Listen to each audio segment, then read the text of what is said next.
Hello students, कैसे हैं आप लोग। फाउंडेशन केमिस्ट्री क्लास में आपका मोस्ट वेलकम है। मैं हूं गालिब सर। तो इस लेक्चर में हम लोग स्टार्ट करने जा रहे हैं मॉलिक्यूलर मास क्या होता है और मॉलिक्यूलर मास हम लोग कैसे निकालते हैं। और इसी लेक्चर में हम लोग सीखेंगे मॉलिक्यूलर मास पे बेस्ड कुछ इंपोर्टेंट क्वेश्चन। तो स्टार्ट करते हैं हम लोग। मॉलिक्यूलर मास क्या होता है। मॉलिक्यूलर मास का मतलब हो जाएगा एक मॉलिक्यूल का जो मास होगा उसको हम लोग क्या बोलेंगे, molecular mass.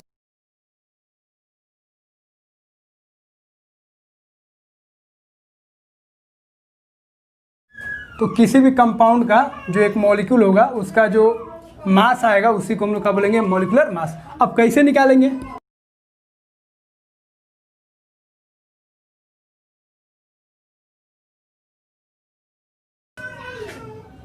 It is equal to sum of mass of all atoms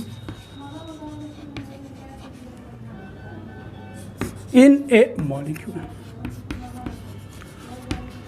तो मॉलिक्यूलर मास अगर निकालना है किसी मॉलिक्यूल का, तो एक मॉलिक्यूल में जितना भी एटम्स होगा उसके सभी के मास को ऐड करेंगे, सम करेंगे और वो जो आएगा उसी को हम लोग क्या बोलेंगे, मॉलिक्यूलर मास। जैसे एग्जांपल H2O का अगर मॉलिक्यूलर मास निकालना है तो H2O का एक मॉलिक्यूल लिए और उसका हमको मॉलिक्यूलर मास निकालना है तो क्या करेंगे, यहाँ पे हाइड्रोजन कितना है, 2 हाइड्रोजन है और 1 ऑक्सीजन है। अब 2 इंटू हाइड्रोजन का मास हम लोग जानते हैं 1 और ऑक्सीजन का मास हम लोग जानते हैं 16। तो इसको ऐड करेंगे कितना होगा 18। तो 18 म्यू हो जाएगा H2O का मॉलिक्यूलर मास। अगर मान लीजिए 2 मॉलिक्यूल H2O का लेते तो इसको भी आप उसी तरह बना सकते हैं, या तो डायरेक्ट कर लीजिए या तोड़ के भी आप बना सकते हैं। अब यहाँ पे हाइड्रोजन पहले 2 था, अब हाइड्रोजन कितना हो गया 4। तो 4 हाइड्रोजन, पहले ऑक्सीजन 1 था एक मॉलिक्यूल में, अब 2 मॉलिक्यूल H2O का लेंगे तो यहाँ पे आपका कितना हो जाएगा, ऑक्सीजन 2 ऑक्सीजन हो जाएगा। तो 4 इंटू हाइड्रोजन का एटॉमिक मास कितना होता है 1, 2 इंटू ऑक्सीजन का एटॉमिक मास कितना होता है 16। जब इसको ऐड करेंगे तो कितना हो जाएगा 36। तो इस तरीके से आप मॉलिक्यूलर मास निकाल सकते हैं। एक और एग्जाम्पल देखते हैं। अगर ग्लूकोज का निकालना हो तो यहाँ पे देखिए 6 कार्बन है, 12 हाइड्रोजन है, 6 ऑक्सीजन है। अब यहाँ पे देखिए एक कार्बन कितना होगा 12 प्लस 12 इंटू एक हाइड्रोजन कितना होगा 1 प्लस 6 इंटू एक ऑक्सीजन का कितना होगा 16। अब इसको ऐड करेंगे तो कितना आएगा 180 म्यू। तो ग्लूकोज का मॉलिक्यूलर मास कितना हो गया 180 म्यू। तो इस तरीके से आप निकाल सकते हैं। अगर 2 मॉलिक्यूल रहता तो 2 से मल्टीप्लाई कर देते, 3 मॉलिक्यूल रहता तो 3 से मल्टीप्लाई कर देते। तो इस चीज़ को आप ध्यान रखेंगे। एक और निकालते हैं शुगर का। शुगर की क्या होता है C12H22O11। तो इसका कितना होगा 12 कार्बन है, 22 हाइड्रोजन है और 11 ऑक्सीजन है।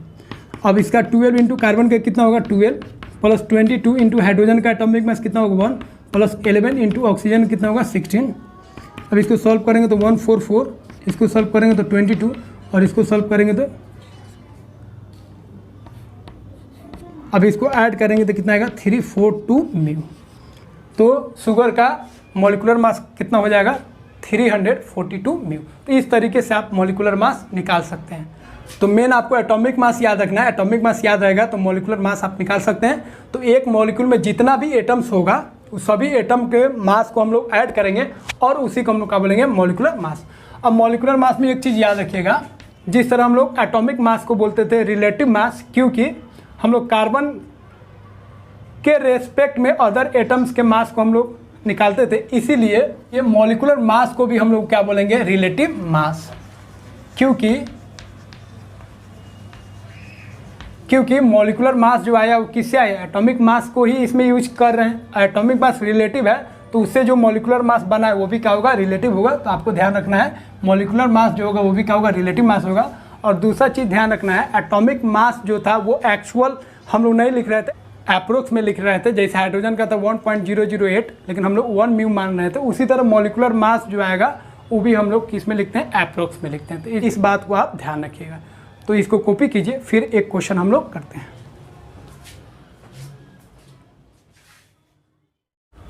तो एक चीज़ का और ध्यान रखेंगे, जैसे अगर H2O का हम लोग मास बात करेंगे, मॉलिक्यूलर मास, तो H2O का मॉलिक्यूलर मास कितना होगा 18 म्यू। तो तो म्यू अगर हटा के हम लोग ग्राम में लिख दे तो म्यू बराबर कितना होता है 1.67 इंटू 10 का पावर माइनस 24 ग्राम। तो जब H2O को म्यू में लिखेंगे तो इसको हम लोग बोलेंगे रिलेटिव मास, क्योंकि म्यू को डिफाइन ही करते हैं रिलेटिव में, रिलेटिव मास। और अगर उसी को म्यू को हटा के ग्राम वाला ला देंगे तो उसको हम लोग क्या बोलेंगे एक्चुअल मास। इस चीज़ को आप ध्यान रखेंगे, म्यू में लिखेंगे तो रिलेटिव मास होगा और म्यू हटा के ग्राम में चेंज कर देंगे तो उसको हम लोग क्या बोलेंगे एक्चुअल मास। इस चीज़ को आप ध्यान रखिएगा।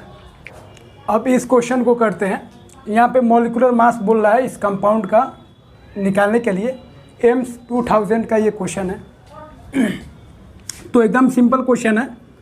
तो C60 H120 का पहले मॉलिक्यूलर मास निकाल लेते हैं। तो 60 कार्बन है तो 60 इंटू एक कार्बन का एटॉमिक मास कितना होगा 12 प्लस हाइड्रोजन कितना है 122 तो 122 और हाइड्रोजन का एक का एटॉमिक मास कितना होगा 1। अब इसको ये हो जाएगा 72 प्लस ये 122, इसको ऐड करेंगे कितना होगा 842 म्यू में आ गया। अब म्यू को हटा के आपको ग्राम में लाना है क्योंकि आंसर जो है ग्राम में है। तो 842 इंटू म्यू को हटाएंगे ग्राम लाएंगे तो कितना होगा 1/6.02, 02 को हटा दीजिए 6 इंटू 10 का पावर 23 ग्राम। अब इसको सॉल्व कीजिए, 6 से कैंसिल कीजिए इसको। तो 6 1 जा 6, 6 4 जा 24, 6 3 जा ये हो जाएगा अप्रोक्सीमेट इंटू 10 का पावर माइनस 23। अब डेसिमल को यहाँ पे शिफ्ट करेंगे 2 डिजिट इधर तो 1.43 इंटू 10 का पावर कितना हो जाएगा माइनस 21 ग्राम। तो आपका जो आंसर है वो क्या हो जाएगा ये होगा। तो ये आपका हो गया आंसर। तो इस तरीके से आप क्वेश्चन को सॉल्व कर सकते हैं। तो बहुत ही सिंपल क्वेश्चन था। इसका आपको मॉलिक्यूलर मास निकाल देना है, म्यू में आएगा, म्यू को हटा के ग्राम ला देंगे तो वो आपका हो जाएगा आंसर। और ग्राम में लिखते हैं तो उसी को हम लोग क्या बोलते हैं एक्चुअल मास।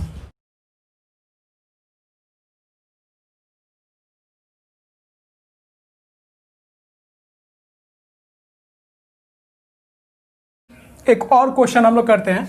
तो यहाँ पे CH4 मतलब मीथेन का एक मॉलिक्यूल गिवन है और उसका मास निकालना है। तो सबसे पहले आप क्या कीजिए, उसका मॉलिक्यूलर मास निकाल लीजिए और म्यू को हटा के क्या लिख देंगे ग्राम। तो CH4 के एक मॉलिक्यूल लेंगे,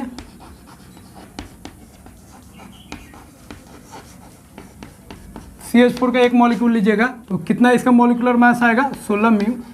और म्यू को हटाइए और ग्राम में लाइए तो म्यू का वैल्यू कितना होता है 1/6.02 इंटू 10 का पावर 23। तो ये ग्राम में आ गया। अब इसको सॉल्व कीजिए तो कितना आएगा 6 2 जा 0.2 को इग्नोर कीजिए